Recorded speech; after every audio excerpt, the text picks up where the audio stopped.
All right, let's get right into it. Today, we're taking a trip, a wild journey deep into the heart of blockchain. But don't you worry, we are not going in alone. We've got a pretty unique guide to show us the way.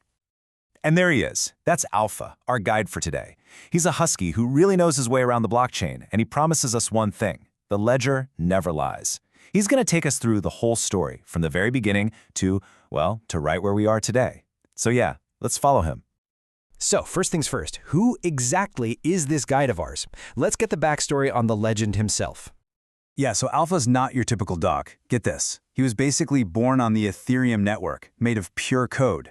His entire mission? To chase down the truth through crypto's entire messy history. He has seen it all, and he's going to be our guide. Okay, so where does this all begin? Every big story has a starting point, right? A call to action. For blockchain, it all kicked off with Bitcoin's first, let's just call it a bark.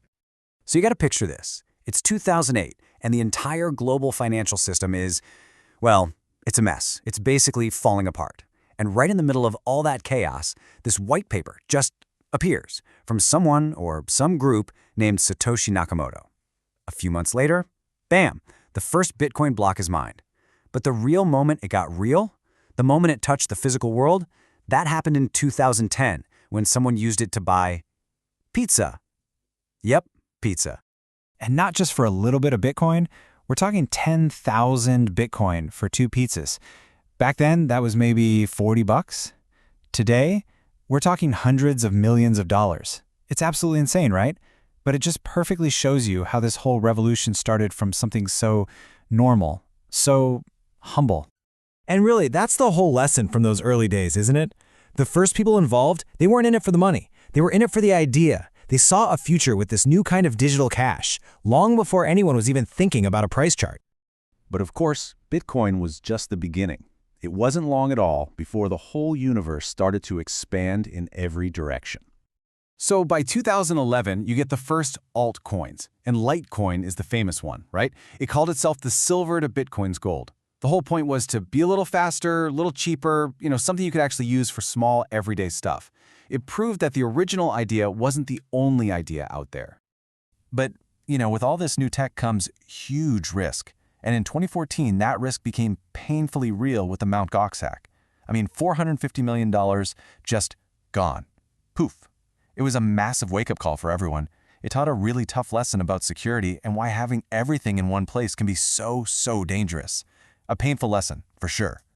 And then what's interesting is the very next big thing to come along kind of addressed that problem. In 2015, Ethereum showed up and introduced something that would literally change the game: the smart contract. The easiest way to think about it is like a digital vending machine. You put the rules in, and the blockchain makes sure they're followed. No middlemen needed. It was programmable money, and it just blew the doors wide open for what was possible. And boy, did people run with those possibilities. Remember the ICO craze of 2017? It was absolute madness. Ethereum made it possible for anyone to launch a new coin, and they did. Millions of dollars were being raised in minutes. It was this wild, crazy gold rush. But we all know how those end, right? The 2018 crypto winter hit, and it hit hard. Prices just crashed, and a lot of those projects, they just disappeared. But here's the cool part. The really good ideas don't die in a crash. They get stronger. And out of the wreckage of that first big crypto winter, some truly powerful stuff started to emerge. So first, you had DeFi, decentralized finance, pop up in 2019. This was huge. People started rebuilding finance from the ground up, but on the blockchain. Then 2020 rolls around and the big money shows up. Companies like MicroStrategy started buying Bitcoin, which gave the whole space a new kind of credibility. And that all led to 2021, the year of the NFT. Digital art went absolutely mainstream. And at the exact same time, you had these new, super fast blockchains like Solana joining the race and challenging the old guard. And you guessed it, the cycle repeated. 2022 was another brutal winter. The collapse of Terra/Luna was bad enough, wiping out $40 billion. But then the whole FTX fraud came to light, and that just shook everyone. It was a massive blow to confidence across the entire industry. But this is where Alpha's wisdom really comes in. He'd say that these tough times, they're actually necessary. They're like a trial by fire. They expose all the weak spots, they get rid of the scammers and the bad projects, and what's left behind is stronger and more ready for the next phase. And that brings us right up to today. The world of crypto is bigger and crazier than ever before. And through all this noise, Alpha thinks he's found something different, a new trail he's following. So, with literally thousands of blockchains out there, what's caught his eye? It's a project called Apertum, and here's how he sees it. If Bitcoin is like digital gold, right, and Ethereum is like a world computer, then something like Apertum is the next step.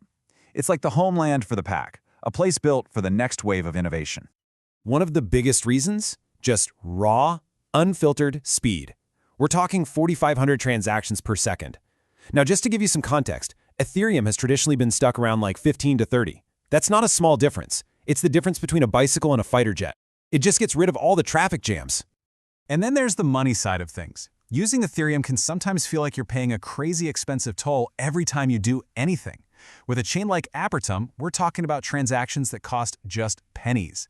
That is a huge deal. It means anyone can build and use this stuff, not just people with deep pockets.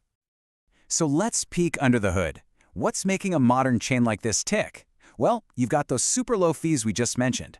It's EVM compatible, which is just a techie way of saying it's super easy for developers from Ethereum to move their stuff over. Plus, it has a token designed to become more scarce over time, it's run by the community, and it's built to connect with all the other big blockchains out there. It's not trying to be an island, it's trying to be a bridge. And this is what Alpha's been trying to tell us. The crypto world today is wild. There's more going on than ever before, which means more opportunity, but also a lot more traps. The real skill now is learning how to see through all that noise and find the projects that are actually built to last. When you step back and look at it, that's really the entire story of blockchain, isn't it? It started with one lonely idea, and now it's this massive, chaotic, thriving ecosystem. It's a story about pure grit, flashes of genius, and this constant, unstoppable drive to grow and build something new. So, our journey with Alpha is coming to an end, and he leaves us with one last thought, one that's really for you. We've seen the whole story, the good, the bad, the brilliant, and the crazy. And now you see this massive digital world stretching out in front of you with all these different paths. The only question left is, which path are you going to take? In this world of endless chains, where will you choose to run? Thanks for coming along for the ride.